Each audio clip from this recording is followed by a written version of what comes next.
欢迎来到新兴消息频道，请订阅频道，所以大家不要错过当天最热门的新闻。我们今天的时事通讯包括以下内容：震撼曾舜晞当众求婚白鹿，父母罕见发声，全网炸锅。最近关于曾舜晞求婚白鹿父母认可的话题在网络上反复翻热。首先要分清楚两条线，一条是剧中叙事，用女主主动求婚这一点制造戏剧张力，另一条是粉丝与自媒体将荧幕关系延展到现实的解读与想象。关于剧中女主动求婚的事实，多家娱乐媒体与评论文章已有梳理，观众也正是从戏剧情节开始，把这份浪漫带到了现实讨论里。两人因合作而结缘并非罕见，荧幕合作本身就是感情化表达的温床。演员在同一片场里长时间相处，反复演绎亲密戏，会在镜头之外产生自然互动，这些互动被粉丝放大，被媒体捕捉，继而成为绯闻的燃料。临江仙开播后，两人频繁的互动镜头与宣传活动，正好给了公众大量素材供想象。观众看到的不只是角色关系，还有幕后流露出的真实情绪片段。这种戏里戏外混淆的现象，是现代流量生态的典型表现。务必澄清，公众所说的曾舜晞求婚白鹿，在很大程度上源于剧情设定与片场传播。临江仙第1集中却有女主主动提亲、主动求婚的情节设定，这成为许多后续讨论的起点。媒体把戏中浪漫剪辑，再加上明星的互动花絮、探班镜头一并呈现给观众，容易让人错认这是现实生活中的求婚。分清戏内求婚和现实求婚，对辨别真相非常关键。关于曾舜晞父母正式认可白鹿的说法，网络上已有大量视频与短片流传，但很多属于目击粉丝见闻或自媒体二次演绎。片场有见家长式的互动与家宴式画面，或在宣传话语中被解读为父母认可。实际上，部分报道来源于片场的家庭戏或探班细节。曾舜晞在某些现场表现出体贴互动，被转为见家长的信号。但要把这些片场场景直接等同为现实中长辈的公开认同，仍需谨慎对待。粉丝不是被动接受者，他们是事件意象的共同创作者。当粉丝看到两人牵手整理发饰、互相给小动作的片段，会立刻在社交平台上加工配乐二创，从而把一个戏里互动放大成现实证据。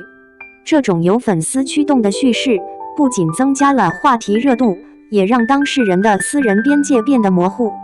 人们开始分不清角色的爱与演员的情感。许多自媒体标题借势炒作，也加剧了信息的混淆。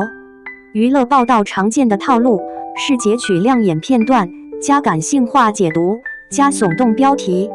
当一条父母认可的说法被放到标题里播放时，很多读者会在未读正文的情况下形成初步印象。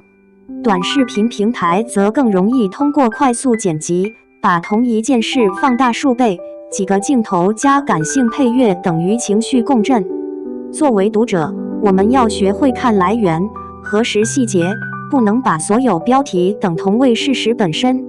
如果把事件拉回到艺术层面，女主主动求婚并非只是噱头，它反映了当代创作对性别与关系动力的重新想象。女性从被动对象变为主动选择者，这种设定既能制造戏剧冲突，也能触发观众对爱情与选择的反思。演员把这一戏路演绎得有感染力，自然会把观众的情感推向高潮，这正是临江仙在话题传播层面的重要来源之一。当观众把荧幕关系过度等同现实关系，艺人就面临边界消失的风险。私人生活被曝光，私下互动被解读，家庭成员被牵扯进舆论。对演员而言，这既可能带来短期流量，也可能侵蚀长期职业安全。明星与团队通常会通过公关控制节奏，及时澄清或选择不回应。但在短视频时代，沉默有时会被解读为默认，进而放大误读。这个过程提醒我们，明星不是公共财产，他们也有自我保护的权利。在华语语境里，父母认可具有强烈的文化符号意义，它意味着稳定承认与家庭接纳。粉丝把演员的家庭场景或家菜笑谈看作家长认可的证据，反映了观众对传统婚恋仪式认同感的投射。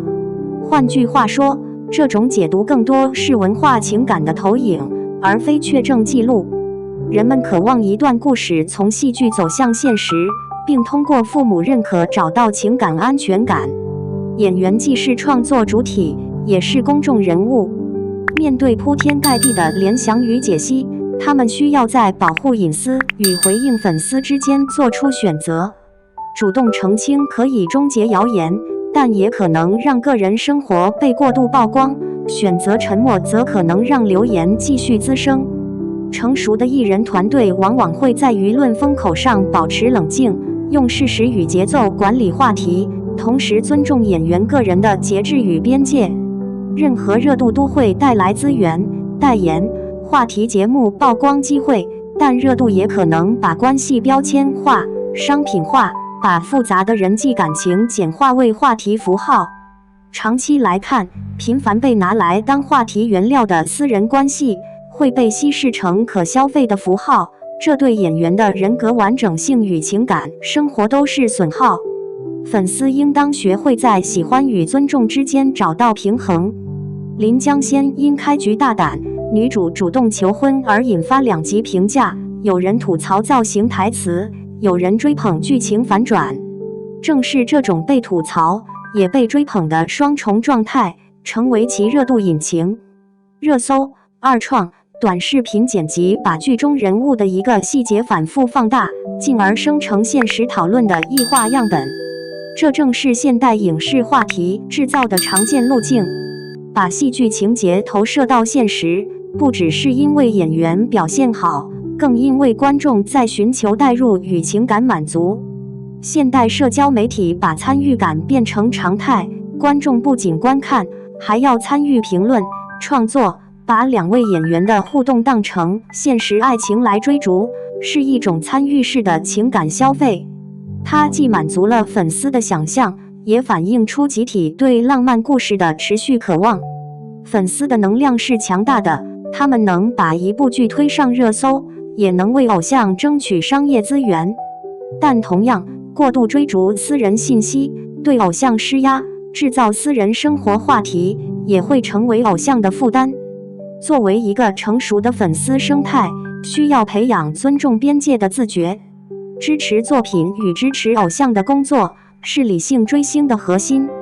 面对层出不穷的视频和标题，读者应养成3个习惯：第一，看来源官媒正规媒体 vs 小号；第二，找证据照片，现场视频是否有时间线与原始出处；第三，注意措辞疑似传闻有目击者称与正式宣布的语气差别。很多看起来不可思议的父母认同现场求婚，其实多是片场镜头或路人的目击，未必等同法律或正式声明。无论流言如何发酵，被当成公众话题的当事人首先是人，他们有自己的生活、家庭和选择权。我们在消费八卦时，也应保留一份同情，尊重当事人的隐私，不把每一次亲密互动都解读为关系确证。只有在尊重的前提下，公众话题才能回归理性讨论。